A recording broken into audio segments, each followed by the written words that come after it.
Días, queridos magistrados. ¿Cómo amanecimos hoy? Quiero oír voces.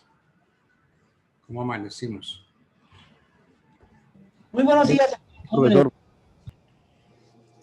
Hoy es un día muy agradable, muy bonito. El día está lindo. Por un lado, hay un sol bonito. De otra parte, como es viernes, significa que termina la semana laboral. Entonces, por ahí eso es motivo también de satisfacción. La otra razón es que hoy juega la selección Colombia en Barranquilla y le vamos a ganar a los venezolanos por un gol, y ese gol va a ser de Falcao.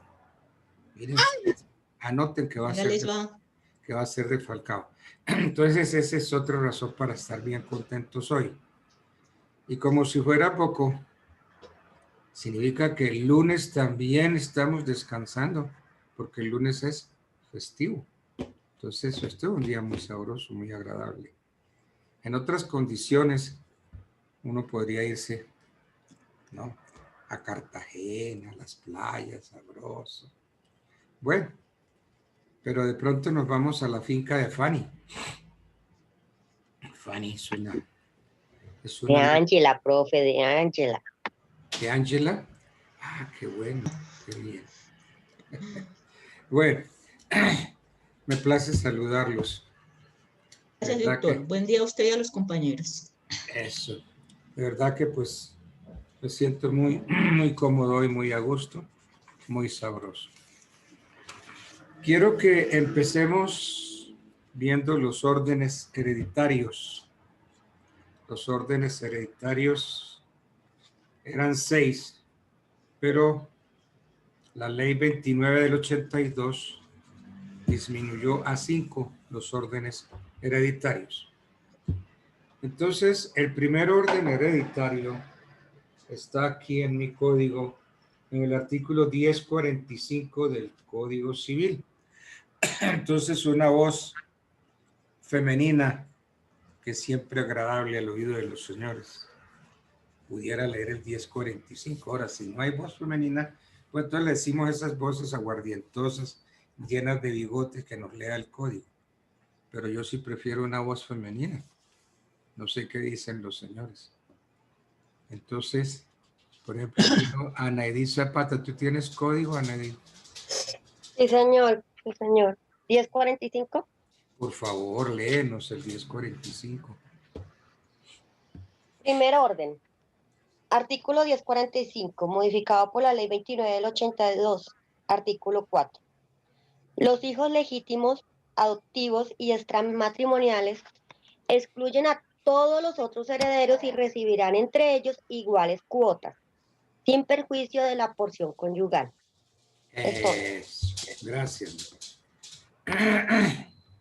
Ese texto transcrito, o sea, el artículo 1045, guarda armonía con el encabezamiento de la ley. ¿Cuál ley? La ley 29 del 82, cuya finalidad fue establecer una igualdad total en cuanto a derechos herenciales en la sucesión ab intestato, o sea, sucesión intestada entre los descendientes y adoptivos de un causante. Los autores dicen que la norma ha perjudicado en algunos casos a los hijos matrimoniales porque se aumentó la cuota herencial de los extramatrimoniales y que también perjudicó a los adoptivos, que se está restringiendo a los hijos legítimos y al cónyuge. De modo que por ahí le hacen esa crítica. También dicen que los ascendientes son desplazados a un segundo orden. O sea que dicen que fueron desmejorados por la ley 29. También dice que se mejoró al hijo adoptivo frente al descendiente porque se le colocó en un primer orden hereditario. Entonces, mientras existan adoptivos o adoptados, estos se llevan la totalidad de la cuota herencial, excluyendo a los ascendientes, lo cual no ocurría en el régimen anterior de la ley 29. Si miramos bien,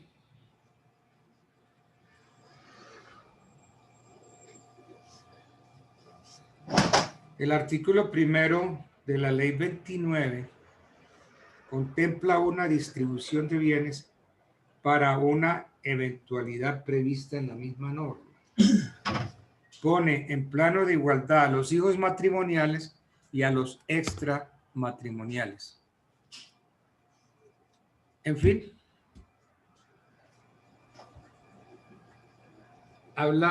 empieza hablando de los hijos legítimos. Es que hay hijos legítimos y hay hijos legitimados. ¿Cuál es el hijo legítimo? ¿Se acuerdan ustedes? Ustedes que vieron derecho de familia. Señor. ¿Cuál es? El hijo legitimado es aquel que nace... No, legítimo. Ah, legítimo es el que nace dentro de un matrimonio legalmente establecido. A ver. Ese es el legítimo. Espérate, un momentico, espérate. Espérate, el hijo legítimo es el que es concebido durante el matrimonio, doctor. La mujer se encuentra matrimonio. Sí, entonces, hazme un favor. ¿Qué diferencia hay entre la respuesta que dio la primera alumna con la respuesta Ana y la segunda Ángela? La diferencia es que ella dice que el hijo legítimo es el que nace durante el matrimonio. No, porque yo me puedo casar estando ya embarazada. Correcto. Pero no, el hijo legítimo es el que es concebido durante el matrimonio. O sea, previo a que yo me embarace, estoy casada. Porque yo me puedo casar con 4, 5, 6 meses de embarazo, ¿cierto, doctor? Correcto. Y le meto un gol a mi marido. Si es bien pendejo, pues se deja, pues toca. Sí, pero por el momento, ¿no ve que el legítimo es el que es concebido durante el matrimonio? ¿No ve que a veces a la novia le coge afán para casarse? Casémonos. Porque ¿qué pasa? Entonces, ese es el legítimo, doctor. Que la novia ya sabe que le hicieron un regalito y que el que le hizo el regalito no se va a casar con ella. Entonces corre rápido a presionar al novio con el matrimonio. Casémonos. Y entonces el hijo va a ser habido dentro del matrimonio. Y entonces decimos que ese hijo es del marido. Pero sí será del marido, no, porque cuando se casó ya venía premiada, ya le habían dado su diploma, ¿cierto? Entonces el hijo legítimo, hay que analizarlo como lo hicieron muy bien ahorita, es el que fue concebido estando la madre casada. Si para el momento de la concepción la madre está legítimamente casada, el hijo es legítimo. Por eso cuando la pareja se va a casar, bien sea católica o civilmente, le preguntan, ¿y ustedes tienen hijos? Entonces ahí hay que confesar, sí, tenemos 1 o 2. ¿Por qué? Porque entonces los van a hacer figurar y entonces esos hijos se van a considerar legitimados por el matrimonio. La legitimatio per subsequent matrimonium de ¿de quién? ¿Quién era el autor de esas obras, de esas leyes? ¿Quién fue? Justiniano. ¿Y cómo se llamó? ¿Cómo se llamó Justiniano? ¿Cómo era que se llamaba, Ana? Él nos dijo la clase anterior, ¿cómo se llamaba Justiniano? ¿Cómo se llamaba Julius, no sé qué. No. Uprauda. Uprauda. Decía Justiniano. ¿Y por qué terminó llamándose Justiniano? Si se llamaba Uprauda, ¿cómo es que después se llama Justiniano? Porque fue adoptado por Justiniano, ¿no fue, doctor? No, por Justino. Pues por Justino. Entonces él se llama Justiniano porque las últimas que es Ino. Niano. Entonces él se iba a llamar Justin. A ver, Uprauda tenía que adoptar el nombre de su padre adoptante. Su padre adoptante fue el emperador Justino. Entonces, él tenía que llamarse Justino. Pero, como fue adoptado, entonces, ¿cuál es la diferencia entre el que no es adoptado y el legítimo? El adoptado, para distinguirse, ¿qué tiene? ¿Le agrega qué? El ano. Niano. No le agrega el ano. El niano. No, el ano no se lo agrega. Es el niano. Le agrega es el niano. Perdón, Sí, sí. Es que Ángela es así de pícara. Ángela, como siempre. Es que hoy es viernes. Es por hacernos reír. Sí, pero es que ellas con esa vainita lunes, martes, miércoles, jueves y viernes. Claro, hoy es Sábado y domingo. Viernes. De modo que por eso se llama o se llamó Justiniano. Entonces, el hijo adoptivo de Hermógenes, ¿cómo se va a llamar? Hermogeniano. Hermogeniano. Diano. Y si a mí me adopta Hércules, ¿cómo me voy a llamar? Juliano. Herculiano. Es. Adiós. Eso. Adiós, doctor Altamar, y queda Herculiano. Deje saltar al mar de la rosa, por favor. Eso era. Entonces, No quede mejor así, doctor. Sí, sí, señora, sí es mejor cierto. Altamar de la Rosa. Sí. Mejor que no me adopte nadie. Especialmente Hércules. Es preferible que no lo adopten, doctor, que es en su casa. En el edificio donde vivían mis padres, Ay, el administrador se llamaba Hércules. Y cuando yo me lo encontré, le decía, Hércules, diminutivo de Hércules, ¿cuál es? No sé, doctor, no, nunca he sabido, no sé. Se llamaba Hércules. Y el diminutivo, terrible, ¿no? Bueno. Herculito. Eso. Qué bien. Bueno, el nuevo ministro de Justicia viene con unas intenciones muy negras. Viene con deseos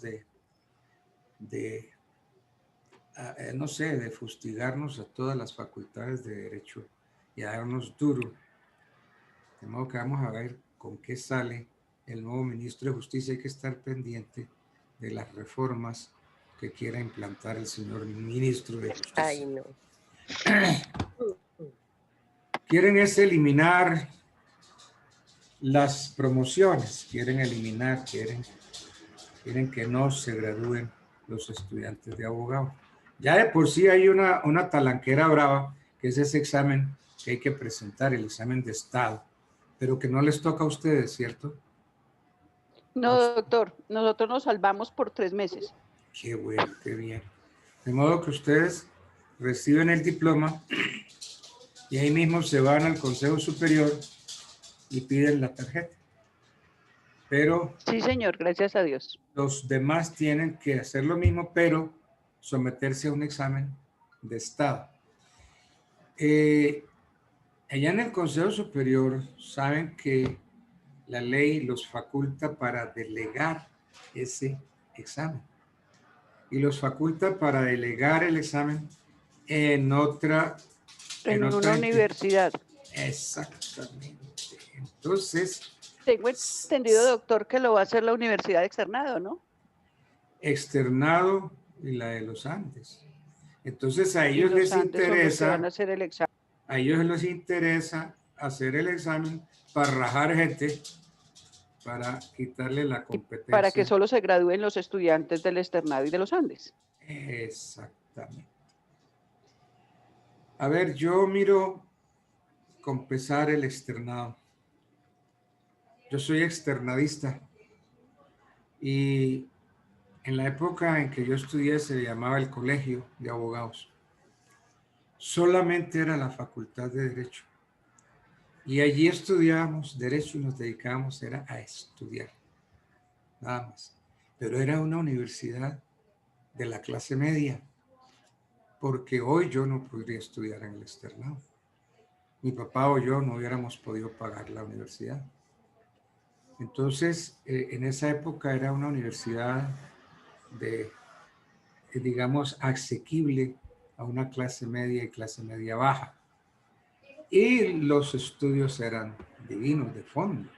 Y solamente era facultad de Derecho.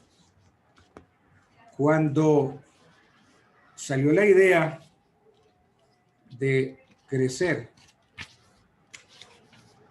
Hinestrosa consiguió un apoyo de la Fundación Ford y con ese apoyo compró un lote en la calle 12 con carrera primera este.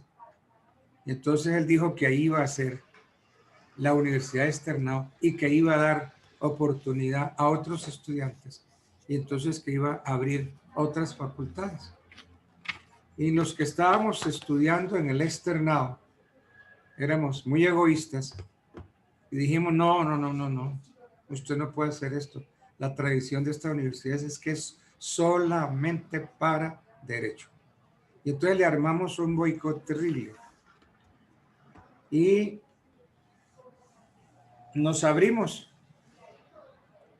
Yo fui de los rebeldes y le dijimos que íbamos a hacer una nueva universidad y que ya teníamos arrendada, lo cual fue cierto, una casa en la avenida Caracas con calle 13 y ya la habíamos tomado en arriendo. Y uno de los eminentes profesores del Externado aceptó ser el rector de la universidad. Y entonces el Externado se partió en dos, pero de dos fue la torta más perfectamente dividida, 50 y 50. 50 se quedaron y 50 quisimos irnos para formar una nueva universidad, pero Universidad Externado Colombia. Hasta que Fernando Hinestrosa nos llamó y nos dijo, hombre, no dividan la universidad, no se la tiren, no sé qué, Vino entonces un lavado de cerebro y al que nosotros, al doctor Jaime Giraldo Ángel, que a quien teníamos nosotros de candidato para rector, lo hizo nombrar viceministro de Justicia, porque Fernando Hinestrosa era en ese momento ministro de Justicia y ministro encargado, ministro de Educación. Entonces lo hizo nombrar viceministro de Justicia. Entonces así nuestro candidato Jaime Giraldo Ángel, pues ya se fue, regresó para el Externado.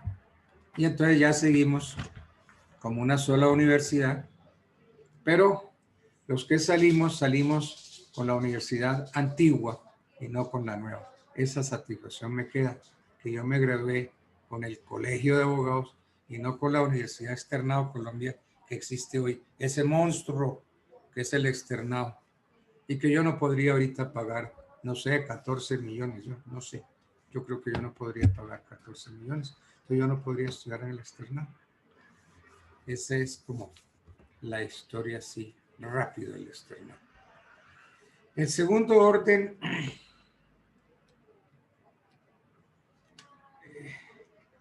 sí, el segundo orden hereditario, que es el inciso primero del artículo 5 de la ley 29 del 82. Ese está en el 1046.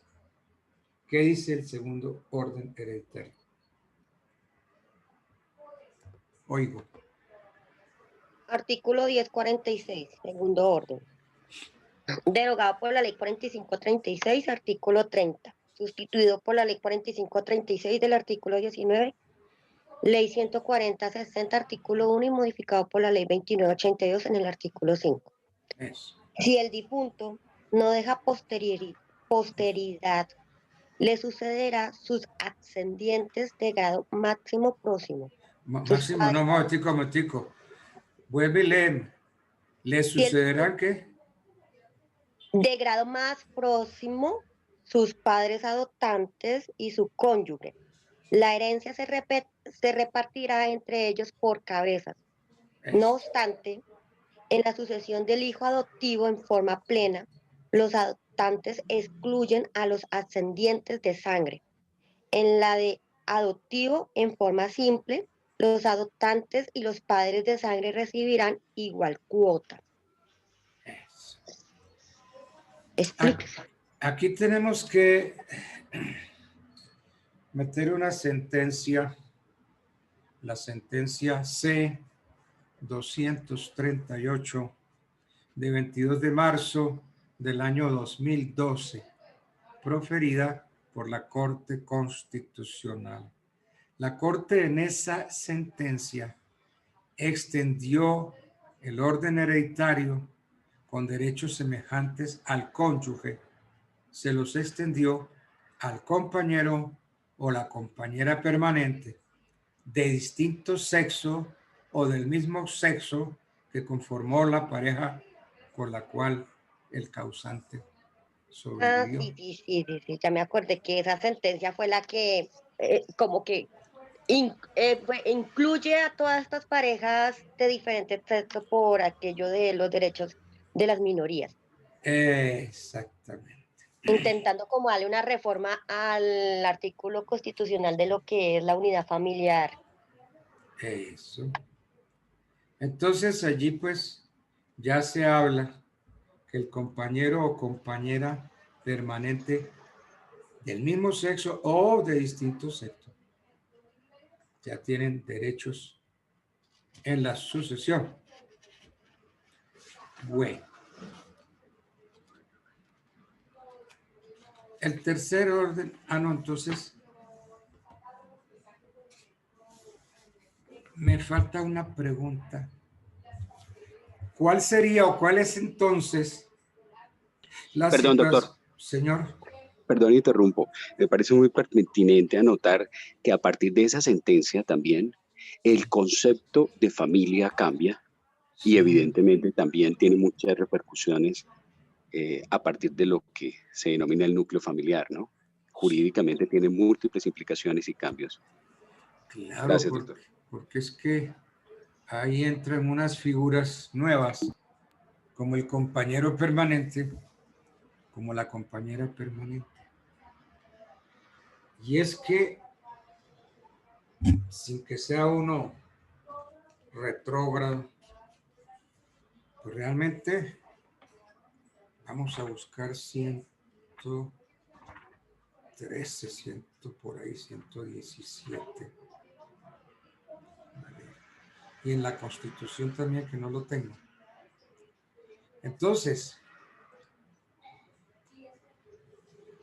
por el matrimonio se contrae una sociedad de bienes, pero también por el matrimonio visto como contrato solemne,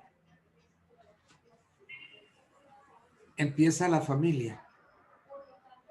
Miren, el 113 dice, el matrimonio es un contrato solemne por el cual un hombre y una mujer se unen con el fin de vivir juntos, de procrear y de auxiliarse mutuamente. Entonces la familia, ¿cómo nace? Nace del contrato matrimonial entre un hombre y una mujer que se van a vivir juntos. ¿Y cuál es el objeto de este contrato matrimonial? Procrear y de auxiliarse mutuamente. Entonces, si un hombre y una mujer ya empiezan a tener hijos, ¿qué estamos haciendo? Una familia. Entonces, aquí no hay nada distinto de interpretar bien. En virtud del matrimonio, el hombre y la mujer forman una comunidad doméstica. Se obligan a vivir bajo un mismo techo y la mujer promete vivir únicamente con su marido y su marido con la mujer. De modo que el matrimonio solo puede celebrarse entre un hombre y una sola mujer. Es decir, la monogamia. Entonces, ¿cuáles son los fines esenciales del matrimonio? En primer lugar, la cohabitación sexual. Como dicen los curas, el matrimonio es un remedio, y ellos lo enfatizan, es un remedio para la concupiscencia. Para la concupiscencia. En cuanto a todos los fines, es ese, la cohabitación y la procreación. Entonces, la finalidad principal de la familia, especialmente de la familia legítima, tiene su origen en el matrimonio, la procreación, la perpetuación de la especie humana.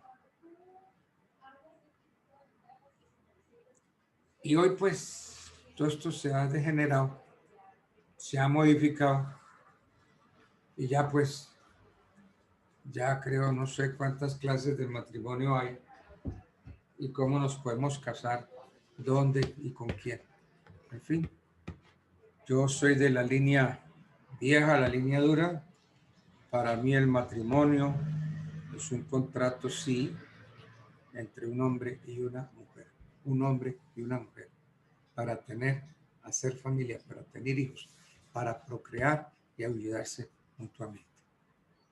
Porque el matrimonio, respetando, ¿no? El matrimonio de dos mujeres o el matrimonio de dos hombres, entre comillas, todo, cumplirá con los fines del legislador. Dos hombres o dos mujeres se juntan y pueden procrear, ¿no?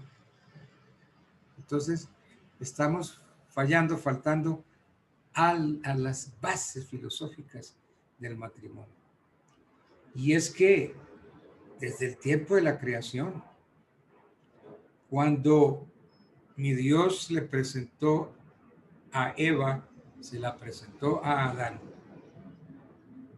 él dijo, te voy a llamar varona. Y entonces Adán empezó a llamar a Eva varona, varona, varón, varona. De modo que ahí empieza el asunto. La unión de Adán y Eva. Hola, entre paréntesis, ¿alguno de ustedes me puede decir por qué a la mujer le pusieron Eva si nació de la costilla del hombre? Como nació de la costilla del hombre, debía llamarse ¿cómo? Illa, ¿cierto? Illa. Evilla. Illa. Sí, nació de la costilla, su nombre debió ser Illa. Y entonces, ¿por qué le pusieron Eva? ¿De dónde nació si le ponemos Eva? No quiero contestar, profe. ¿No quieres? No. Eso. Bueno, entonces debió llamarse Illa, pero Adán la llamó varona. Varona. Bonito, ¿cierto? Varona. Ellas son unas varonas. No porque se parezcan al hombre, ¿no?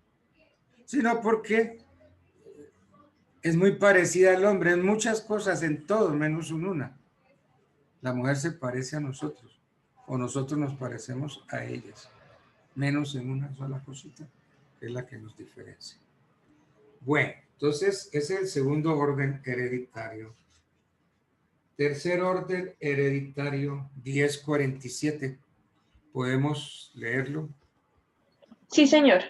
Artículo 1047, tercer orden hereditario. Si el difunto no deja descendientes ni ascendientes, ni hijos adoptivos, ni padres adoptantes, le sucederán sus hermanos y su cónyuge. La herencia se divide la mitad para este y la otra mitad para aquellos por partes iguales. A falta de cónyuge, llevarán toda la herencia los hermanos y a falta de estos, aquel. Los hermanos carnales recibirán doble porción que los que sean simplemente paternos o maternos. Bien. ¿Qué podemos decir de este tercer orden hereditario? Que es el orden...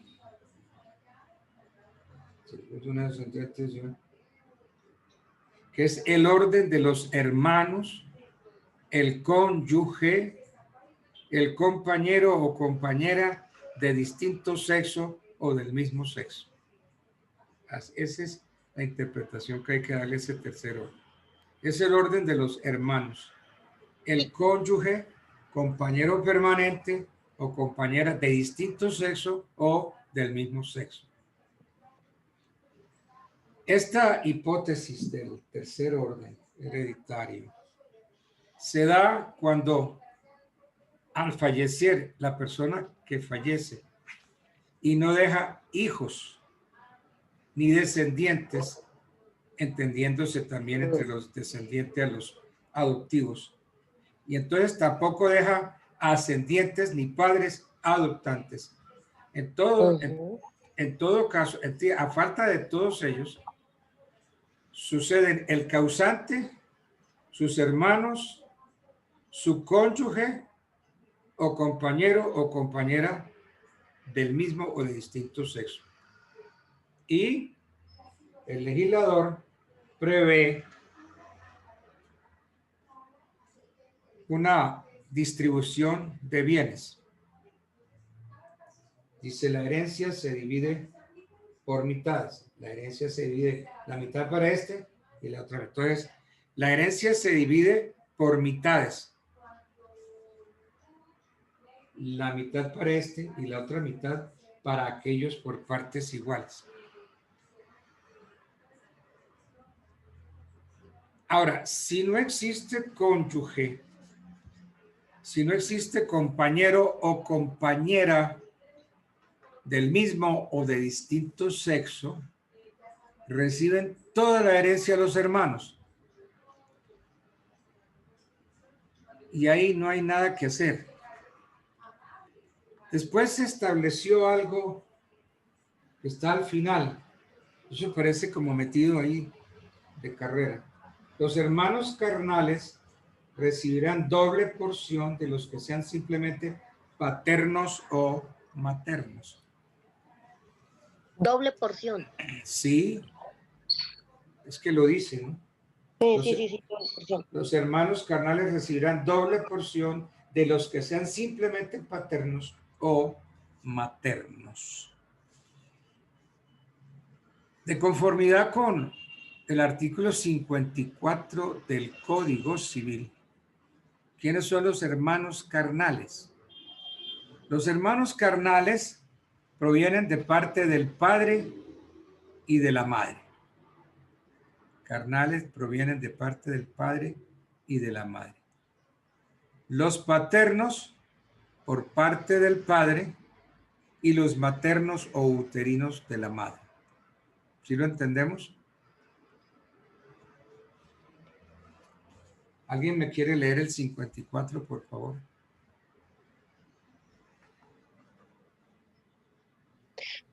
Artículo 54. Los hermanos pueden serlo por parte del padre y de la madre, y se llaman entonces hermanos carnales, o solo por parte del padre, y se llaman entonces hermanos paternos, o solo por parte de madre, y se llaman entonces hermanos maternos o uterinos. Eso.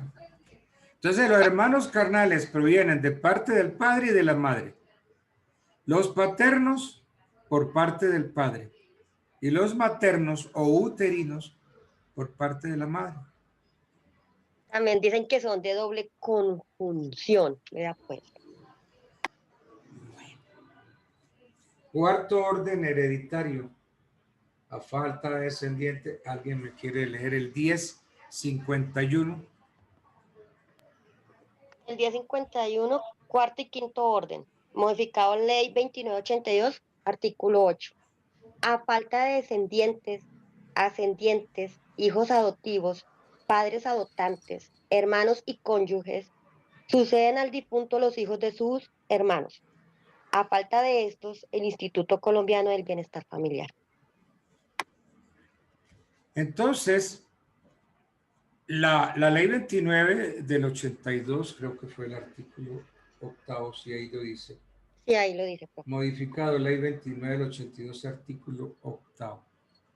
Subrogó el 1051 del Código Civil. Y entonces estableció y dijo, a falta de descendientes, ascendientes, hijos adoptivos, padres adoptantes, hermanos, cónyuge, suceden al difunto los hijos de los hermanos.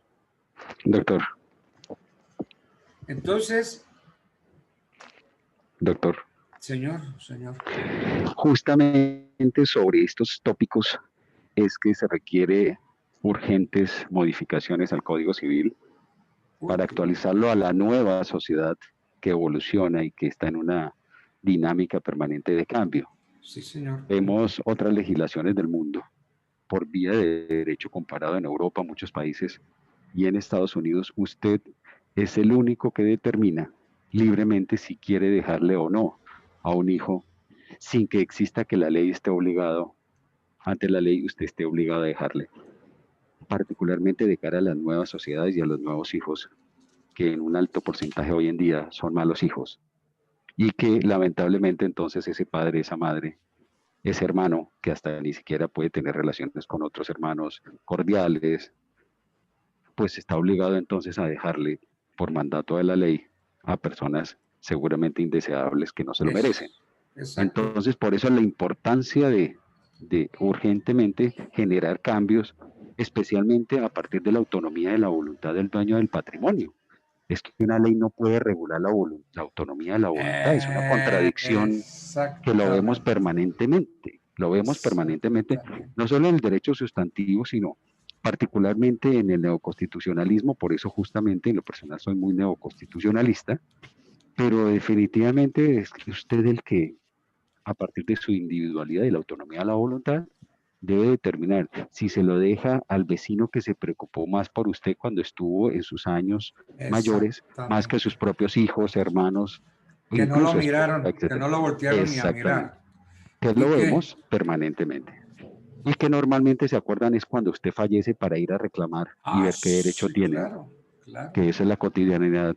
Entonces, lamentablemente, ¿cómo es posible que 38 años después de la norma del 82, son 38 años, por Dios, ya hay que tener una dinámica permanente de cambio en las normas de acuerdo a cómo evoluciona la sociedad. Entonces, evidentemente, eso conlleva que no se tengan muchos instrumentos dentro del derecho sustancial para muchas personas que quieren no dejarle a esas personas que no se merecen su patrimonio. Y he conocido personas cercanas, una recientemente que murió de cáncer, donde fue un amigo que nunca imaginó que lo conoció 6 meses atrás, el que atendió y le acompañó toda su enfermedad terminal. Pero su familia, sus hijos, nunca, absolutamente nada, aunque no eran pareja homosexual ni nada, sino amigos, pero estuvo permanentemente al tanto y demás. Y pues fue que manejarlo de otra manera, pero limitadamente, a dejarle a su amigo que le ayudó en todo el proceso. Y que estuvo desde la pérdida de cabello, la pérdida de sus dientes, el deterioro, etcétera, etcétera, etcétera.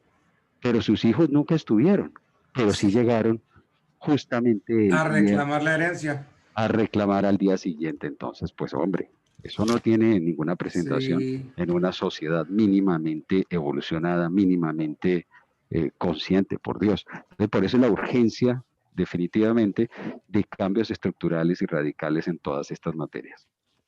Pero vamos a ver qué queda al final dentro del nuevo Código Civil, que nuestros brillantes pensadores, legisladores, ¿qué va a quedar? Pero se supone que se debe actualizar al mundo en el que vivimos hoy y pensando de cara al futuro a partir de la autonomía de la voluntad. Yo no me he metido a ver cuál es la propuesta de reforma al Código Civil. Yo te la envié al correo, yo te la envié. ¿Ya me la enviaste? Sí, señor, el correo electrónico ese día que hablamos sobre el particular. Entonces yo la voy a... Tiene algunos cambios importantes, pero evidentemente es el proyecto, del texto original al proyecto que finalmente es aprobado con conciliación de Cámara, Senado, etcétera, pues puede diferir, ya sea para bien o para mal. Lamentablemente eso es impredecible.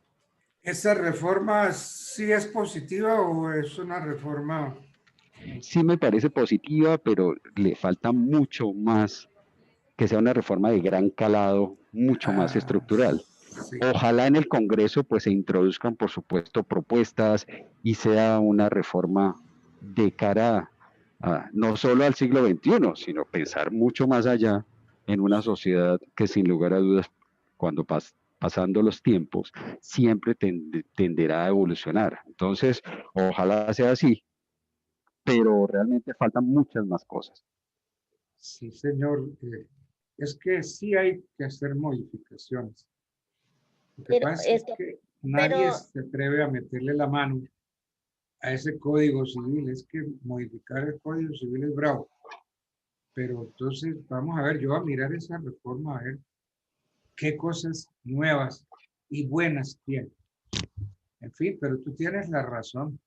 Miren, y hoy los hijos vienen y cogen a ese pobre papá viejo y lo meten en una casa de esas de tercera edad y ahí lo dejan.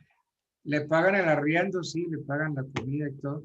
Y no, que los vuelven a ver, no los visitan, como que los depositan ahí, como que los botan en un Ese es en el mejor de los casos, ¿no? Pero ¿cuántos Sí. son esos? 0,001%, doctor. En la mayoría de los casos los tiran a la calle, en la misma casa los maltratan, son los que cuidan a los nietos, los que, hombre, una persona adulto mayor y todavía cuidando y llevando al niño al jardín, un adulto mayor, No. en fin. Y luego también en hospitales los abandonan en las calles, en fin. Entonces, y el maltrato físico, emocional, psicológico, no les dan de comer, etcétera. Entonces, para que entonces pues un holgazán de esta naturaleza vaya a terminar beneficiado por mandato de la ley cuando no se lo merece.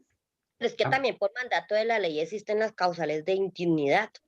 Solamente que hay que demostrarlas y hacérselas conocer al juez para que lo declare indigno y así hacerlo excluido de los derechos herenciales, que pierda esos derechos herenciales. Pero ¿cuántas personas lo hacen, Anita? Pero muy la ley, pocas personas. Además que es que la figura no es ni muy conocida ni es fácil de demostrar. Pero si ni siquiera los padres demandan a los hijos, si ni siquiera los padres demandan a los hijos por alimentos, mucho menos no se atreven incluso pues a declararlos así, hasta hacer un testamento. No, o sea, es muy complejo, es un tema muy complejo. Generalmente los padres quedan en manos de uno solo de los hijos y terminas demandando ese solo que está con toda la carga de los gastos de los padres para que los otros lo apoyen en la manutención de su padre.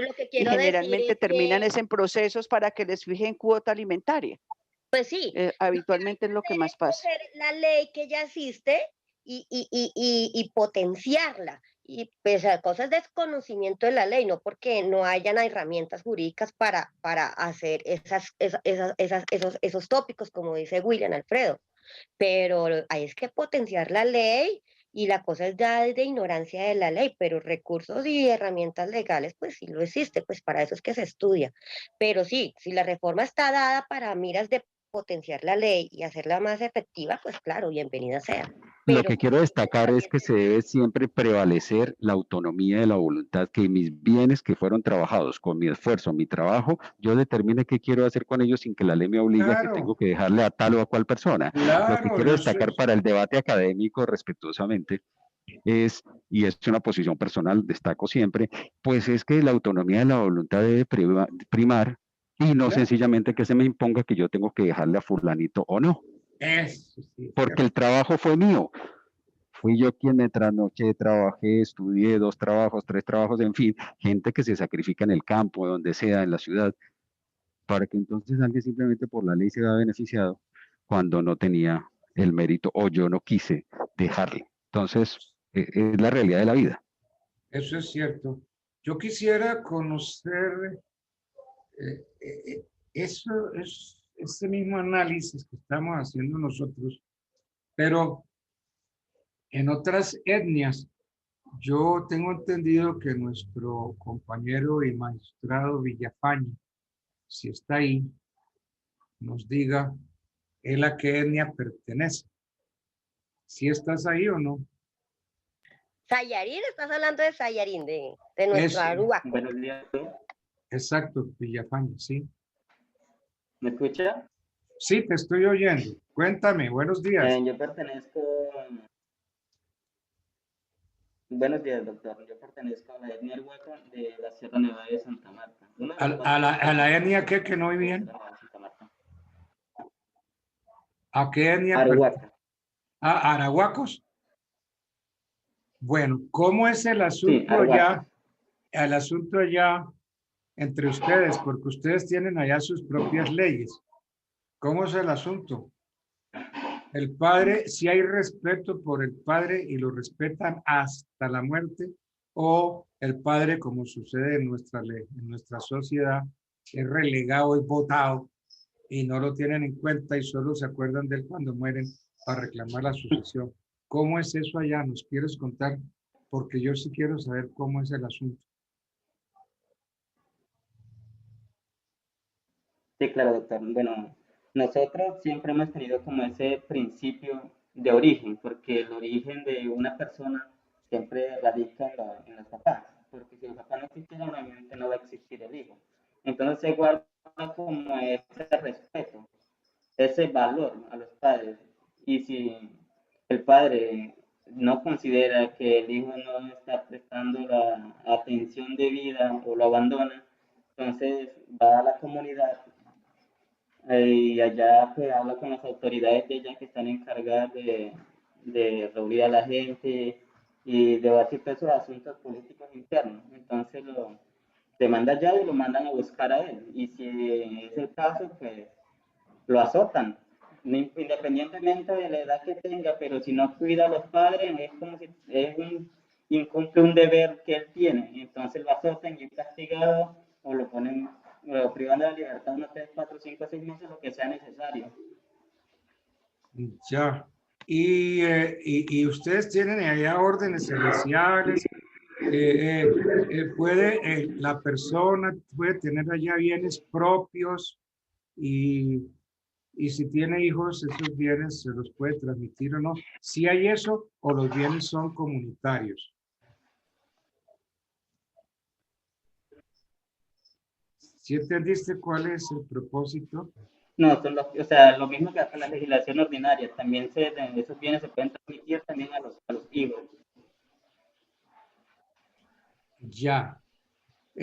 ¿Aló, me escuchan? Ustedes tienen matrimonio.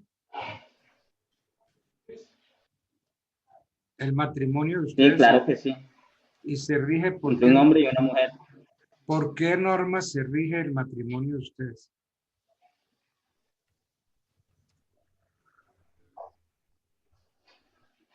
Por la ley de origen, o sea, porque nosotros no, digamos, no somos partidarios de esa idea que nace ahora últimamente, que puede casarse entre el mismo sexo, o sea, eso es algo de la sociedad acá occidental, lo llamamos nosotros. Sí. Nosotros siempre hemos concebido de que un hombre y una mujer tienen unas misiones, o sea, cada uno tiene una misión diferente. No concebimos como otro sexo aparte del hombre y una mujer. Y los bienes que consiga la pareja, ¿son bienes de la pareja o son bienes del que lo consiguió? Pues ahí no se debate como este tema como tal. Allá, mejor dicho, si la mujer tiene sus bienes antes de contraer matrimonio, entonces lo que entra el hombre es administrar eso. Y ambos pueden hablar y si necesitan algo, pues pueden adquirirlo vendiendo esos bienes que tenían antes del matrimonio.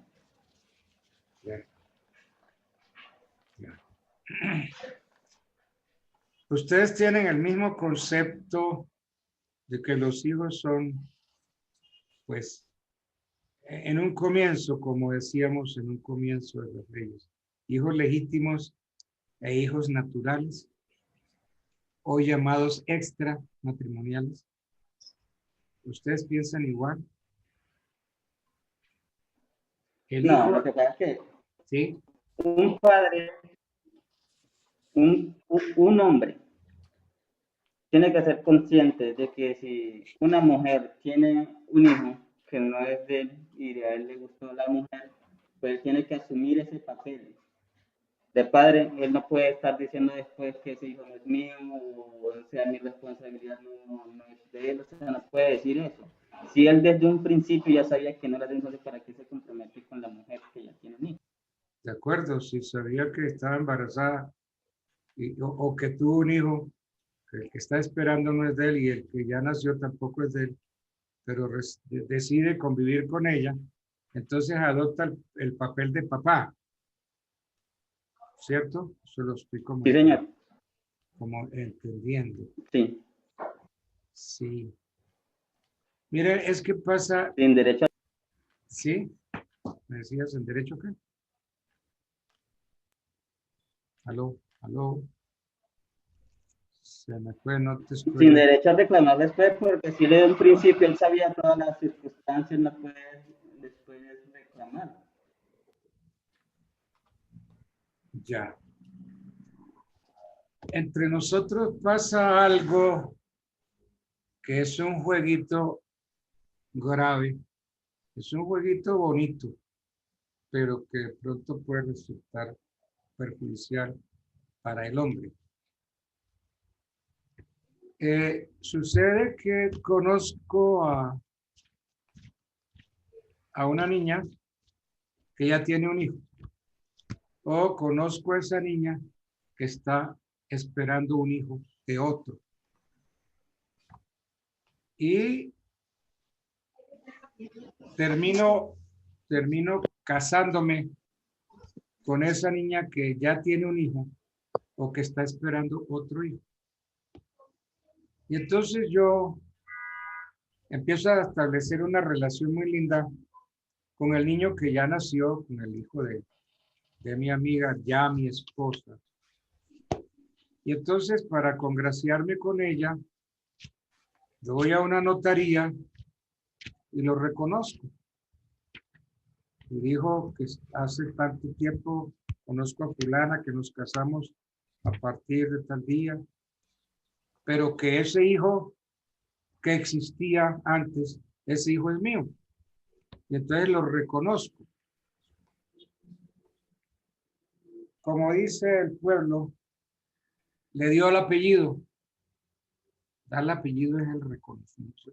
Jurídicamente es el reconocimiento. Entonces, muy bien, yo vengo esa noche, le digo, mi amor, acabo de reconocer a Pedrito. Estuve en la notaría y lo reconocí. Ay, tú eres divino, hermoso. Y esa noche la mujer no sabe qué hacer conmigo. Me tira para arriba, me tira para abajo, para los lados. Eso me hace todo lo que se ocurre. Y la cosa va muy bien. Pero el día en que peleamos, y tenemos una pelea fuerte, ella va y me formula un denuncio penal por falsedad en documento público. Y entonces pide el reconocimiento que yo hice ante el notario y le dice al juez o al investigador de la causa, le dice, mire, esto que dijo este señor, eso es falso, porque ese hijo no es de él, ese hijo es mío. Y si quiere, hágame un ADN y yo le pruebo que ese hijo no es de él. Por consiguiente, cometió falsedad en documento público y ahí se tiró al marido. De modo que esa práctica de reconocer al hijo que no es mío, muy linda por un tiempito, pero puede llegar a ser peligrosa si pelea uno con la esposa. Que la esposa puede, a manera de venganza, formularme un denuncio por falsedad en documento público. ¿Sí ven la gravedad? Doctor, una pregunta. Y por ejemplo, cuando las mujeres le dicen a uno de que están embarazadas y pues uno no sabe si realmente es de uno o no, y uno pues lo reconoce, ¿hay qué? Pues a ver, el legislador, el juzgador le va a decir, oiga, pero usted antes del reconocimiento tenía la duda de si el hijo era o no era suyo. Entonces usted ha debido salir de esa duda haciéndole un ADN al niño. Les cuento que el ADN se puede hacer incluso estando en embarazo la mujer. Entonces, si está en embarazo y yo dudo que es mío, o si ya nació y dudo que es mío, pues le hago el ADN. Porque es que el problema es que ya después lo doy como hijo mío y lo denuncio como hijo mío y viene ella y me demuestra judicialmente que no es hijo y me mete en el problema de la falsedad en documentos. Esto es muy lindo, pero es grave, muy grave. Y doctor, perdón, interrumpo, por vía de casuística a propósito de este particular, tuve un caso justamente en Valledupar de una persona, como lo describiste muy bien, se relacionó afectiva y emocionalmente con una señora que ya traía una niña Correcto. Con ella tuvo un hijo posteriormente, pero por el aprecio, el afecto y la relación con la niña decidió 2 años después darle el apellido previa consulta y supuesta información de que la mamá no había o que había registrado en notaría a la niña únicamente con el apellido de ella. Ya. Resulta que posteriormente el señor entonces no consiguió empleo y decidió venirse a Bogotá. Este es un caso real y actual que tengo. Y ella dijo, no, si te vas entonces terminamos la relación. Entonces se acabó la relación. Entonces resulta que él le dio el apellido a la niña y al venirse él inmediatamente lo demandó por alimentos. Claro. Actualmente está embargado por la niña, quien él reconoció, y por el niño que sí es hijo biológico de él.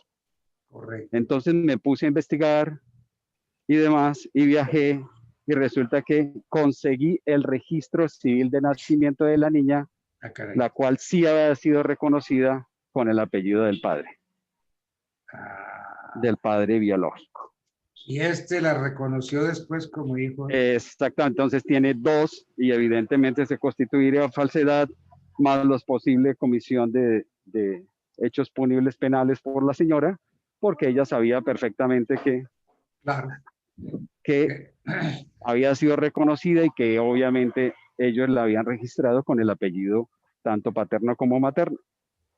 Sí. Y resulta que eso ya hace ya es mayor de edad la niña, y por muchos años, más de 13 a 14 años, le han descontado el dinero. Entonces, terrible. Estamos estudiando las acciones, pero se ve ese tipo de deshonestidad permanentemente en todo.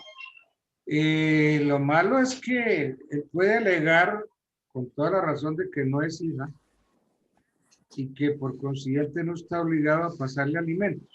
Efectivamente, y podría solicitar el reembolso de todo el dinero aportado, más daños, perjuicios y demás por todo lo causado. De acuerdo, pero entonces se libera de un posible denuncio por falsedad. Claro, pero Doc, ahí no ingresaría, digamos, la denuncia por falsa denuncia. Exacto, falsa denuncia, falsa motivación de proceso. Es que como lo decía previamente, tiene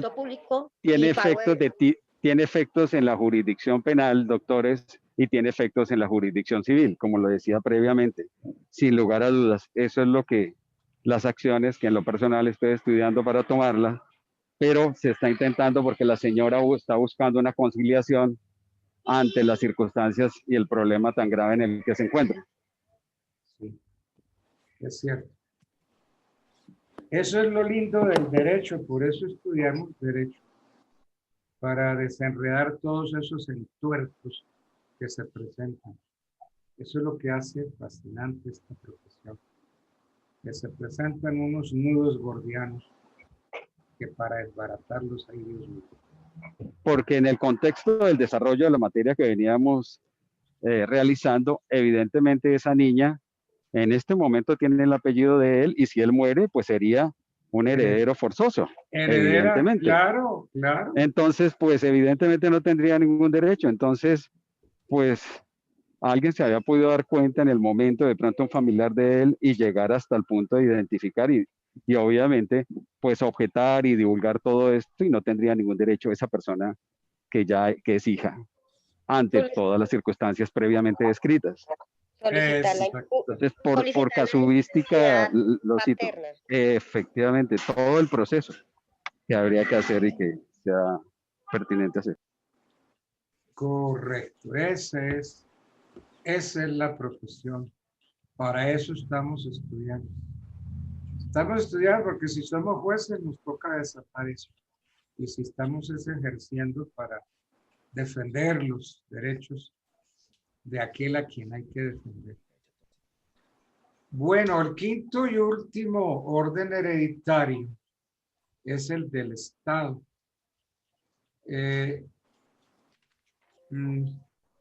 Según los términos del inciso segundo del artículo 8 de la ley 29, dice, a falta de descendientes, ascendientes, hijos adoptivos, padres adoptantes, hermanos y cónyuges, suceden al difunto los hijos de sus hermanos.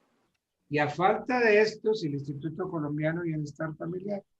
Entonces, no se puede decir que nadie tenga herederos. Todos, absolutamente todos tenemos herederos. Oiga, pero es que yo no tengo en qué caerme muerto y qué heredero voy a tener. Ah, bueno, usted tiene la posibilidad de pronto de llegar a tener un patrimonio. Usted se puede ganar una lotería, compra bienes y esos bienes van para la sucesión. Yo también le hago a mi papi. En todo caso, si no hay nada de eso,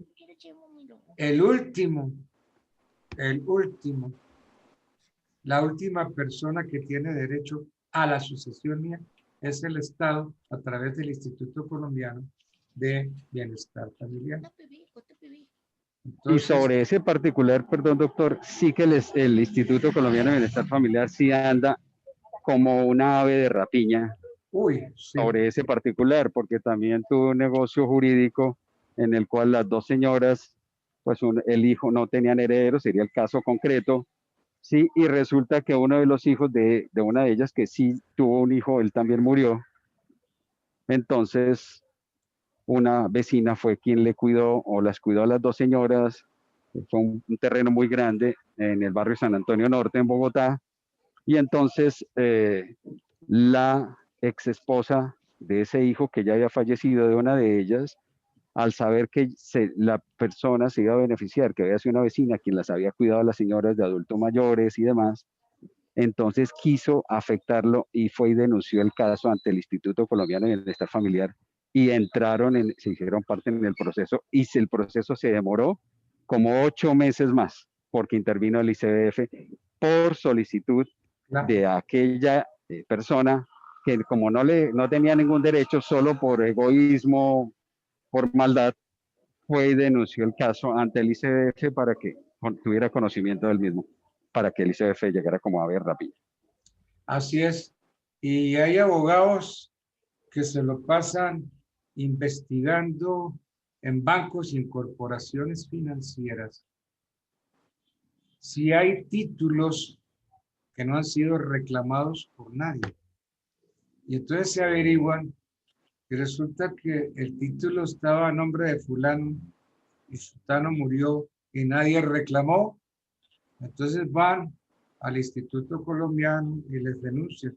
Miren, en esta corporación existen unos depósitos y nadie ha ido a reclamarlos. Entonces, denos poder, Instituto Colombiano, y nosotros iniciamos el proceso. Y entonces partimos las ganancias.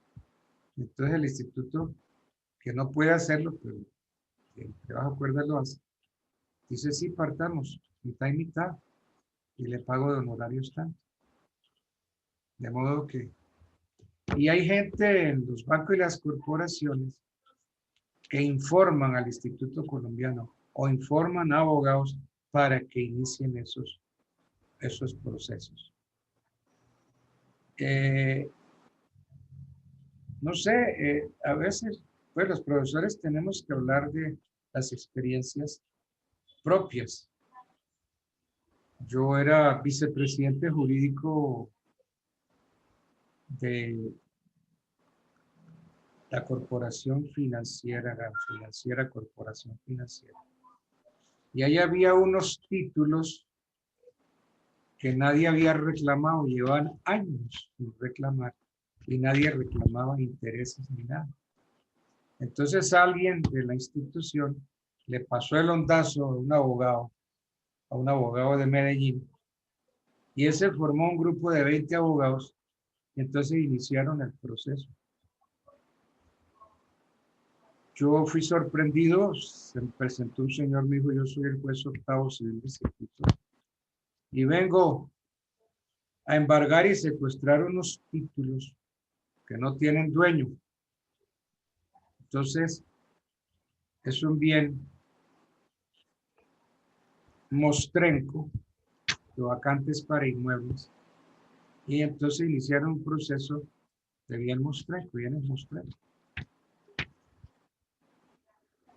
Muy bien, se inició la diligencia y pidió que se declararan legalmente embargados y secuestrados. Y yo, entre tanto, pensando cómo voy a defender la institución, cómo voy a defender.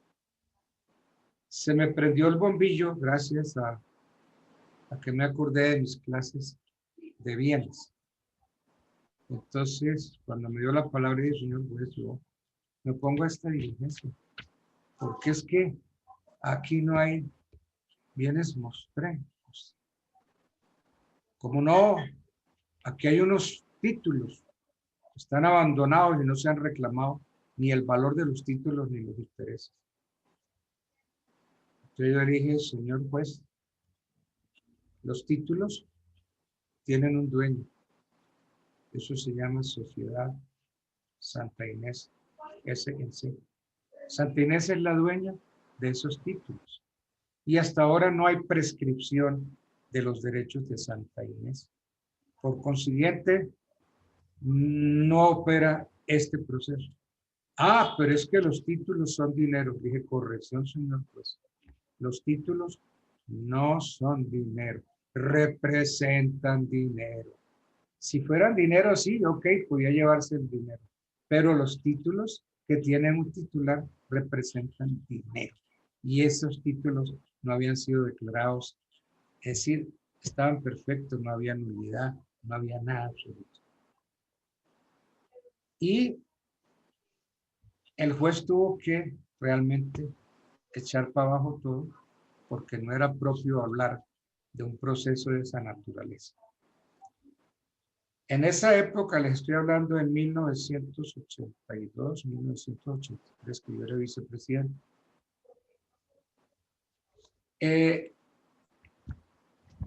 La entidad era Pinturas Sherwin-Williams. Y entonces yo hablé con el gerente de Sherwin-Williams y le dije, oiga, reclamen esos títulos, reclamen los intereses, esa plata es de ustedes. Son 3.600 millones de pesos que se van a llevar un grupo de 20 abogados. Entonces, como que no me creyeron o entraron en desconfianza. Y yo les dije, ¿quién es el abogado de ustedes? Ah, pues el abogado nuestro es el doctor Jairo Parra. Entonces yo llamé a Jairo, le dije, oiga Jairo, aconséjelos porque se van a perder 3.600 millones. Dijo, claro, eso está muy clarito, eso es obvio. Entonces él habló con Sherwin-Williams y Sherwin-Williams se presentó a la corporación y reclamó 3.600 millones más los intereses. Después de que eso sucedió, me llamaron por teléfono y me prometían más la otra vida que esta, pero en su momento me tocó oponerme. Si ven cómo lo cogen a uno con los calzones abajo, los bonos no son dinero, representan dinero. Una cosa es encontrarme unos bonos y otra cosa es encontrarme dinero. Si yo me encuentro dinero, tal vez estoy ante la figura del hallazgo o del tesoro, de que habla el Código Civil. Pero si no son dinero, entonces los bonos son títulos, y títulos que tienen un beneficiario, un dueño. Y si ese dueño no ha perdido su derecho, nadie se los puede quitar. Es lo bonito del derecho, ¿no? Muy lindo. Entre más lo estudia uno, más lo quiere. Bueno, y yo ahora pues no soy decano, entonces ya me quité la parte administrativa, que es una parte harta, muy aburridora, y ya aspiro a dedicarme a lo que siempre he querido. He venido haciendo a medias, pero ahora sí quiero hacerlo 100%, que es dedicarme a la cátedra, para sentarme a estudiar con ustedes. Por eso yo le pregunto al magistrado Villafañe cómo es el asunto por allá, para entender otras legislaciones que se practican en nuestro propio país.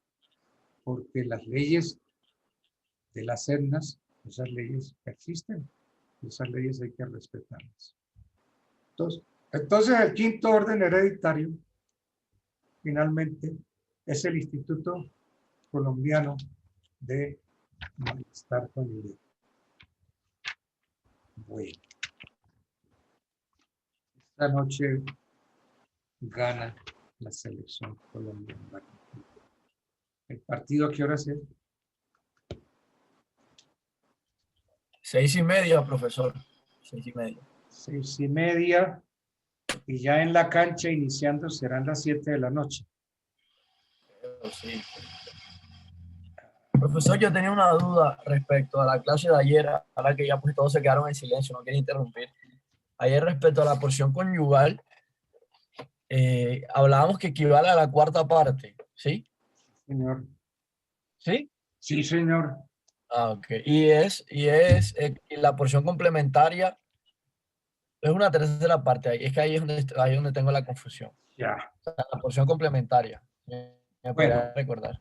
La porción conyugal. La porción conyugal es una tercera parte de los bienes del causante, ¿cierto? Una tercera parte. Y si con lo que se deja no se cumple la tercera parte, entonces hay que entrar a complementarle la porción conyugal. Entonces eso se llama complemento de la porción. ¿Yo qué ejemplo les puse ayer? De una persona que dejó 100 millones de pesos y la señora, pues la cónyuge tenía 18 millones. Eso era. De 100 millones, cuarta parte 25 y como tenía 18, pues se le da 7. Exactamente, para completarle los 25. Sí. Esa es la situación y eso fue lo que vimos ayer. ¿Sí? Y otra cosa que habló don William, que me acordé que también lo vimos en una de sus clases de civil anteriores, hablaba sobre de los procesos, por ejemplo, cuando los hijos no quieren responder por los papás y por los papás pues lo están ayudando pues los tíos, pues los hermanos, ¿sí? Esa persona, esa hermana, o sea, esa hermana de la persona puede instalar un proceso para que el hijo responda por la mamá por alimentos, por los padres. Yo me acuerdo que eso lo vimos en 411 del Código Civil. Sí, eso es posible. Pero eso es a través de qué proceso, profesor? Es que si me podría recordar. Ese es un proceso ordinario que hoy los procesos ordinarios se llaman verbales. Verbales, sí, claro. Verbales, ¿no? Sí, entonces ese es el caso que yo ponía de 120 millones. ¿Cuál era el caso? 100 millones, ¿no? Sí, señor, de la porción conyugal. Sí.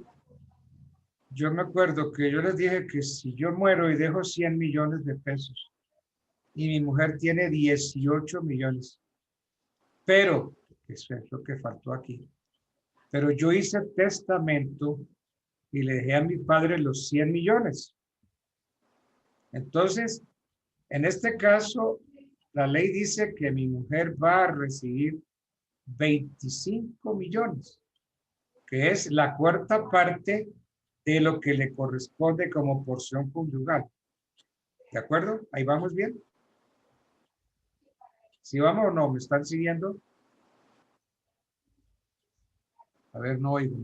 Señor. Sí, doctor, lo estamos siguiendo. Sí, señor. Entonces, yo dejo 100 millones, pero mi esposa tiene 18. El asunto es que yo hice testamento y le dejé a mis padres los 100 millones. Entonces, mi mujer tiene para recibir 18. Pero mi mujer tiene que recibir 25 millones porque ella tiene derecho a la porción conyugal.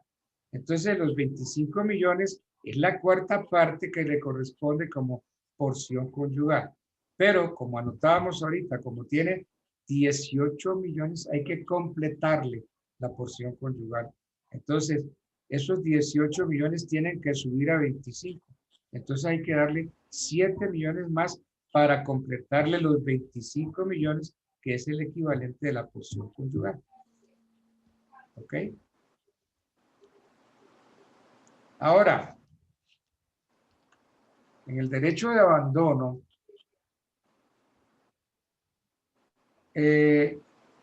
la esposa puede abandonar sus bienes, es decir, los 18 millones los abandona y se los suma a los 100. Entonces tenemos un resultado de 118 millones de pesos. Si los 118 millones lo dividimos entre 4, va a sacar una porción de 29 millones y medio, ¿cierto? Y entonces 29 millones y medio es mayor o superior a los 25 millones iniciales de que estábamos hablando de la porción. ¿Sí me siguen en esta nueva idea? ¿Sí la estamos entendiendo o no? Hoy quiero ir. ¿Ah? Personalmente sí la entiendo. Si la señora es nuestra cliente, nosotros vamos a defender lo que más le favorezca a ella. Entonces, en este caso, es sumarle lo que ella tiene de su presupuesto a lo que estaría para la herencia. En esa opción ganaría 29, le quedarían a ella 29 millones 500 y no 25. Exactamente. Entonces, eso es lo que hablaba nuestro alumno, nuestro magistrado, del complemento de la porción conyugal, complemento. Entonces aquí le vamos a dar 7 millones para completarle los 25 que debe recibir como porción conyugal, en el caso de que yo dejo 100 millones. Bueno. Bien, entonces... Doctor, pero acá la cantidad del complemento, o sea, el complemento vendrían a ser los 7 millones. ¿De acuerdo? Sí, okay. Son los 7 millones. No se le puede dar más porque 18 más 7, 25. Entonces 25. Lo que se le va a dar a ella son 7 millones para completar. Ok, gracias.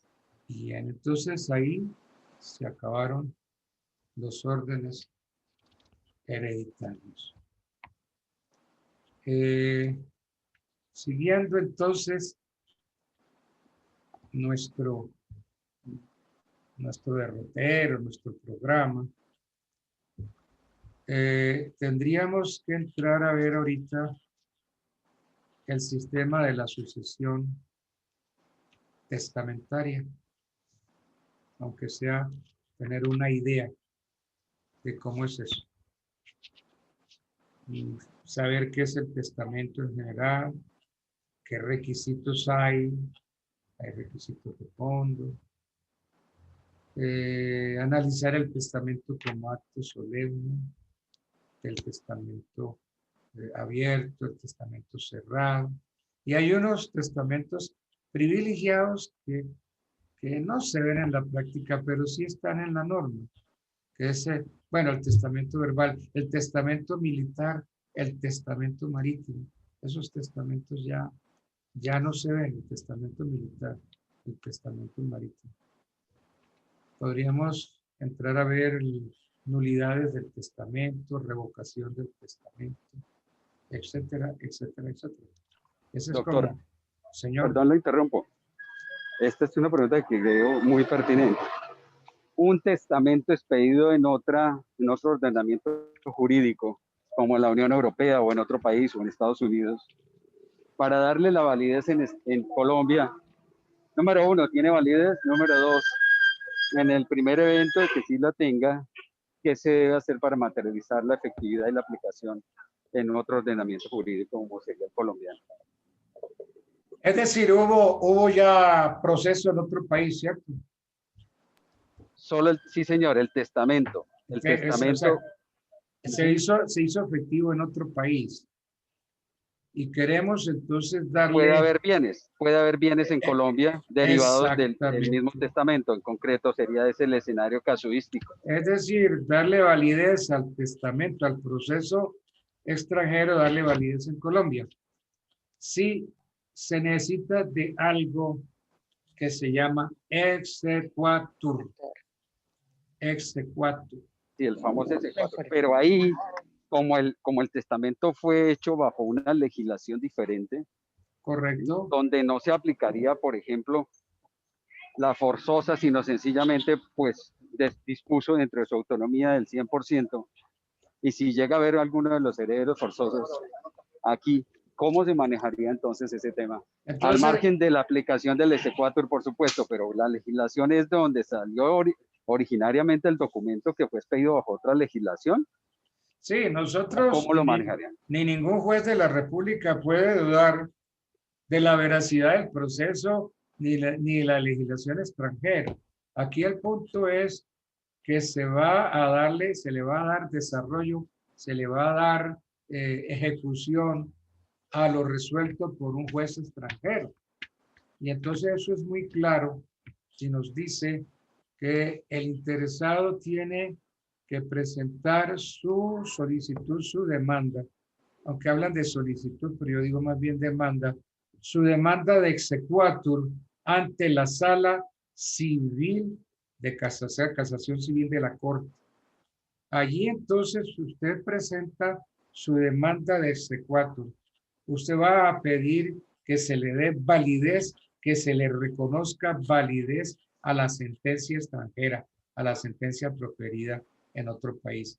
Entonces usted tiene que acompañar todo el proceso extranjero, acompañar la sentencia, y entonces al magistrado ponente aquí en Colombia, el magistrado ponente de la Corte, abre un proceso, estudia todo el proceso extranjero, y entonces si todo eso está acorde con la legislación colombiana, si no vulneramos ningún derecho, entonces el juez colombiano acoge el proceso, la sentencia extranjera, y el juez colombiano dicta sentencia propia. ¿Por qué? Pero perdón, doctor, ahí es donde está el tema controversial.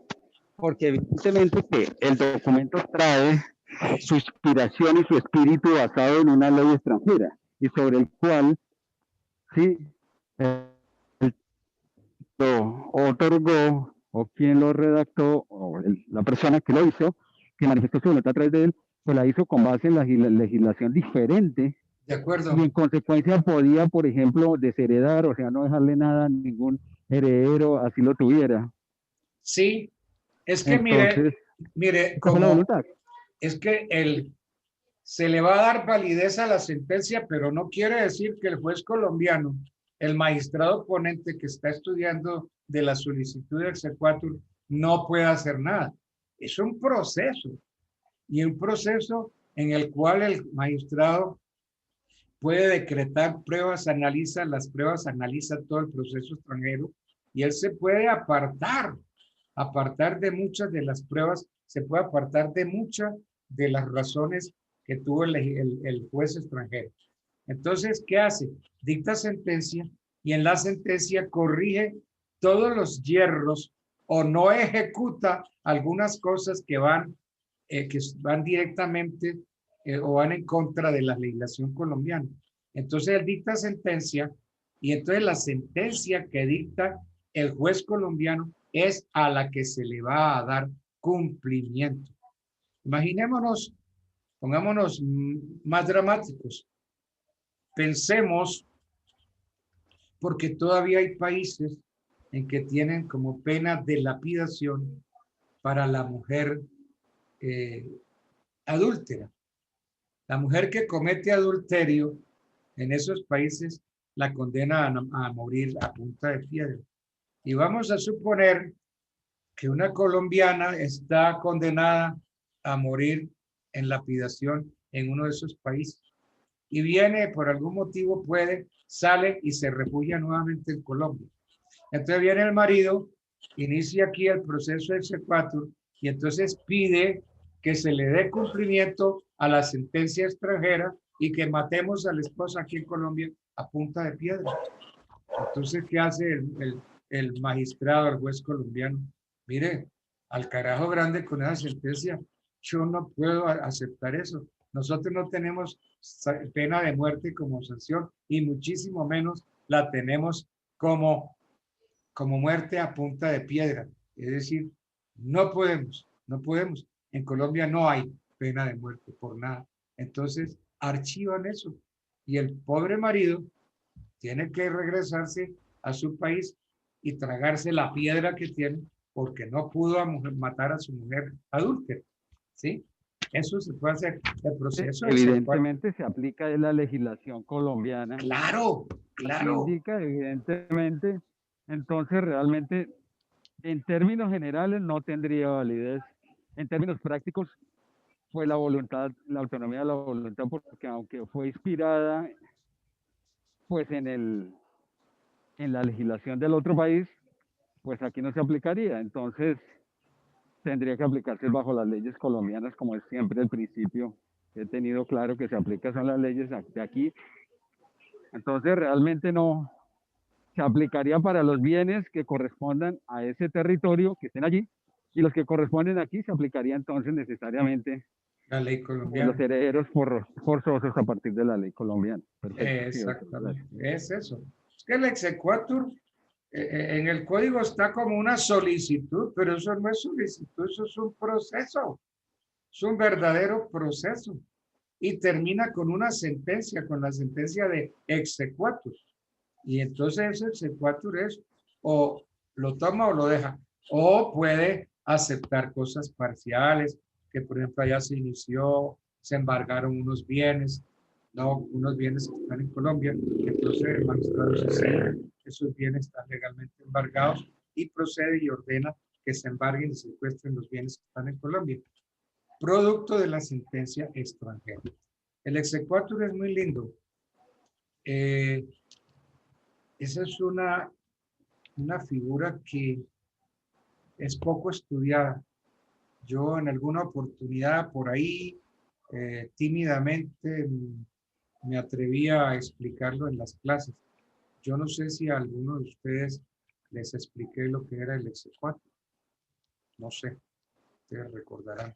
Si no, sí, profesor, usted, como dice, tímidamente no lo hizo saber en algunas clases que vimos con su merced.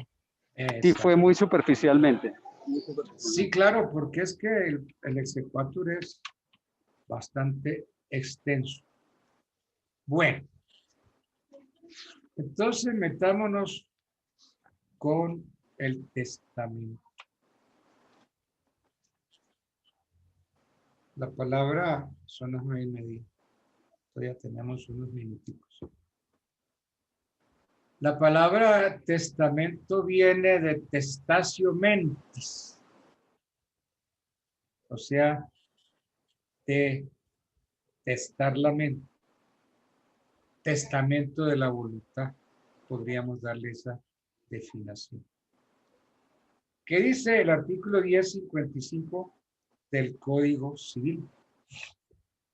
¿Alguien lo quiere leer, por favor? Artículo 1055. El testamento es un acto más o menos solemne y que una persona dispone de todo o de una parte de sus bienes para que tenga pleno efecto después de sus días, conservando la facultad de revocar las disposiciones contenidas en él mientras viva. Bueno, en el caso de la sucesión testamentaria, al causante lo vamos a llamar testador. Y el que se beneficia lo vamos a llamar heredero o legatario. Puede ser que haya un causaviente y también lo vamos a llamar heredero según lo que reciba y legatario según lo que reciba. El testamento, ¿qué es? Es que esto de que es un contrato más o menos solemne, un acto más o menos solemne. No. Eso no podemos seguir más adelante. El testamento es un acto más o menos solemne. Es que hay solemnidades o no hay solemnidades. Y si hay solemnidades, tienen que cumplirse. Y entonces, si el testamento tiene solemnidades, pues es un testamento, un acto solemne. No es que sea más o que sea menos solemne. Las solemnidades, algunas no son más o son menos. No. Son solemnidades. Entonces, el testamento es un acto solemne. Entonces, esa redacción de más o menos. Es que yo soy más o menos tu esposo. Sí, ¿cómo así? más o menos. Si nos casamos, usted es mi esposo, si no, usted no es. Entonces, que más o menos. Entonces es un acto jurídico porque contiene una manifestación expresa de la voluntad del testador encaminada a producir efectos jurídicos. Efectos jurídicos en cuanto a la distribución de sus bienes después de su fallecimiento. Es un acto jurídico. Y entonces en el acto jurídico hay una serie de requisitos, ¿no? Capacidad, consentimiento, objeto lícito, causalista. Esos son los requisitos del 1502, requisitos esenciales de validez para todo acto jurídico o contrato. Entonces es un acto jurídico la primera característica del testamento. Ahora, ¿hay actos jurídicos unilaterales? Claro que sí. Este es un acto jurídico unilateral porque basta la voluntad del testador expresada conforme a la ley para producir efectos. Entonces, el testamento, sin lugar a dudas, sin lugar a equivocarnos, podemos decir, es el acto jurídico de una sola persona. El acto jurídico de una sola persona. Que lo hace para repartir sus bienes como él quiere después de su fallecimiento. Se le pueden poner disposiciones distintas a la de eso. No sé, el 1059 es muy clarito. Nos dice. Sí, es el 1059. Unilateralidad del testamento. Sí. Sí. El testamento es un acto de una sola persona, pero lo que me interesa es lo siguiente. Serán nulas todas las disposiciones contenidas en el testamento otorgado por dos o más personas a un tiempo, ya sea en beneficio propio, beneficio recíproco de los otorgantes o de una tercera persona. Entonces, es un acto de una sola persona y son nulas cualquier disposición que se ponga de que el testamento fue otorgado por dos o más personas a un tiempo porque son beneficiarios recíprocos o beneficiarios de una tercera persona. Entonces, esto porque es que les ha dado por decir que hay testamentos mancomunados. ¿Cuáles son esos testamentos mancomunados? Son aquellos que son otorgados por dos o más personas simultáneamente. O también hay testamentos que llaman testamentos recíprocos, por medio del cual en un mismo acto dos o más personas se favorecen entre sí. También hay testamentos de hermandad o testamentos conjuntos. O sea, aquellos en que dos personas simultáneamente benefician o convienen en beneficiar a una tercera persona con la totalidad o con parte de sus bienes.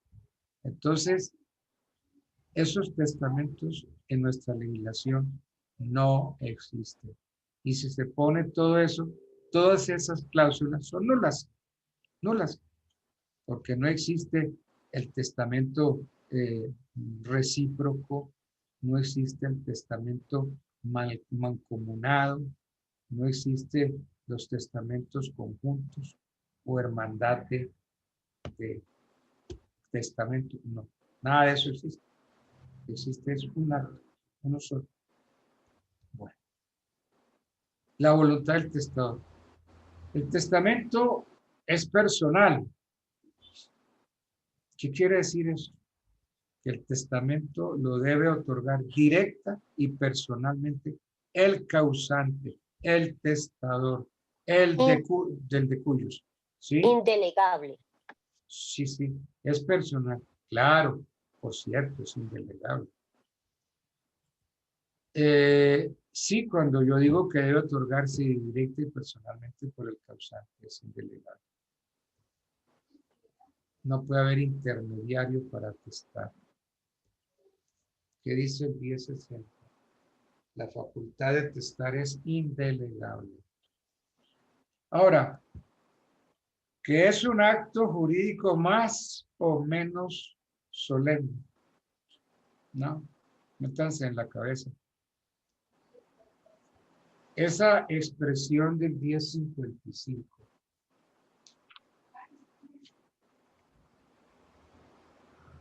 El testamento es un acto más o menos solemne. Esto nos da a entender siempre, siempre, siempre, que el testamento siempre es un acto solemne. Que puede haber unas solemnidades más estrictas que otras, ¿sí? Pero eso no quiere decir que el testamento sea menos solemne. Porque el testamento solemne es aquel en que se han observado todas las solemnidades que la ley requiere. Y ese testamento solemne puede ser abierto o cerrado. Ahora, en gracia de discusión, podríamos hablar de que sí hay testamentos menos solemnes. Esos testamentos menos solemnes se llaman también privilegiados. Privilegiados porque en esos testamentos se omiten algunas solemnidades propias de los otros, por circunstancias especiales determinadas en la ley. Esos testamentos privilegiados son el testamento verbal, el testamento marítimo, el testamento militar. Esos testamentos ya prácticamente no existen. Existe el testamento solemne abierto o cerrado. Ese testamento abierto también le llaman testamento nuncupativo. También le llaman testamento público. ¿Por qué se llama testamento abierto o testamento público? Porque el testador hace conocer todo lo que él dijo, todas las cláusulas, se las hace conocer a los testigos y al notario. Ahora, si no quiere que los testigos y el notario tengan conocimiento de esas cláusulas, entonces haga testamento cerrado. El testamento cerrado también le llaman secreto, porque solamente él sabe, conoce las cláusulas de ese testamento. Ahora, es un acto de disposición de bienes. Disposición de bienes. Pero no es que sea un acto exclusivo para disposición de bienes. Se puede aprovechar el testamento como una declaración, como un acto jurídico para meter otras cositas que nos interesan. Por ejemplo, en el testamento yo puedo reconocer un hijo extramatrimonial. Igualmente, puedo hacer constar en él la designación de un curador o curadores. En el testamento yo puedo nombrar albacea y albacea con tenencia de bienes. Entonces, todos estos son actos de contenido patrimonial, perdón, no patrimonial, contenido no económico, sino contenido netamente jurídico de familia. Ahora, el hecho de que yo haya hecho testamento no quiere decir que no lo pueda revocar. Sí, el testamento es esencialmente revocable. Esto aparece plasmado en el 1055. Dice el 1055, el testamento es un acto más o menos solemne en que una persona dispone del todo o de una parte de sus bienes para que tenga efecto después de sus días, conservando la facultad de revocar las disposiciones contenidas en él mientras viva. O sea que en cualquier momento, mientras no se muera el causante, puede revocar. Entonces, por eso es que es, digamos, que es menos solemne. Por ahí lo miran, que es menos solemne. Entonces, si en un testamento anterior yo reconocí un hijo, por ejemplo, y hago un nuevo testamento, ese reconocimiento que yo hice en el testamento anterior no pierde ningún valor. Ese reconocimiento sigue siendo válido, sigue produciendo efectos jurídicos. Eso creo que lo trata la ley 75 del 68. Bueno. ¿Qué requisitos tendríamos para otorgar testamento? Entonces yo estoy mirando mi reloj y no es que yo tenga ganas de irme a ver nada porque el partido es por la noche, sino que faltan 10 minutos o 15 minutos. Ustedes necesitan siquiera 5 minutos para ir a la cocina de la casa de ustedes y prepararse un cafecito y alistarse para la próxima clase que tienen de 10 a 12. ¿Qué tienen de 10 a 12? Hacienda Pública, profe. Exacto. Y esta materia que es pesada. Uy, es pesada, difícil de digerir. Entonces les sugiero, vayan al baño, hagan la chita, tómense un cafecito, y si el cafecito puede ir adornado con un sanduchito, pues métanse el sanduchito con el cafecito, con la Coca-Colita, y después de haber hecho la chita, entonces reciban al profesor de las 10 y les dicen, buenos días, profesor, ¿cómo está usted? Pero ustedes ya la saludan contentos porque ya tienen el corazón. Bueno, muchachos, me place saludarlos y que gane Colombia y va a ganar por el gol, óigase bien, por el gol de Falcao. Falcao nos va a dar el Gracias, doctor. esta noche. Bueno. Muchas Okay. gracias, profe. Entonces, muchas gracias, doctor. Gracias, doctor. Voy a tomarme un tinto adornado con galletitas. Sí, empiecen el feliz puente. Que lleven queso. Eso. Pero vaya al baño primero. Ana no alcanza a comerse el tamal. Tamal tolimense. Ángela, no le vaya a echar al tinto aguardiente. Bueno, es sin aguardiente. Sí. Bueno, pero sí. Ángela, uy, ya la tienen más pillada en esas mañas, uy, no. Es mañosa. ¿Sí ve, doctor? No, profe Ángela. ¿Sí se da cuenta, doctor? Es mañosa. ¿Cómo le a uno calumnia? Sí serán calumnias. Ay, doctor, ¿usted? O sea, sí, doctor, pura. Pues están sacando los trapitos al sol. ¿Cierto que sí? Sí, puras calumnias, doctor. Al que le gustaba salir a tomar agua aromática con whisky era a Cantillo ahí al frente de la universidad. ¿Cierto, Cantillo? Que nos encontramos más de una vez. Están siendo grabados. Ahora sí, terminó de embarrar porque es que, cierto, Carlos, que allá no nos encontrábamos, o sea que usted se la pasaba en eso. Nos encontramos. Usted también, Andrea. Así es. Usted también. Bueno. Bueno, compañeros, entonces... Doctor, buen fin de semana, buen puente, que la pasen rico. Nos vemos en la próxima clase, compañeros. Sí, es que la clase nuestra tiene que ser. Pero por favor, no se retiren. Van a llamar a la toma de lista. Entonces, voy a empezar con el llamado a lista para que tengamos unos minuticos para ir por nuestro cafecito, ¿vale? La misma dinámica de todos los días, entonces comienzo. Un beso para todos. Chao, chao. Un abrazo. Gracias, doctor. Buen fin de semana. Gracias. Beltrán Ladino. Presente, vale.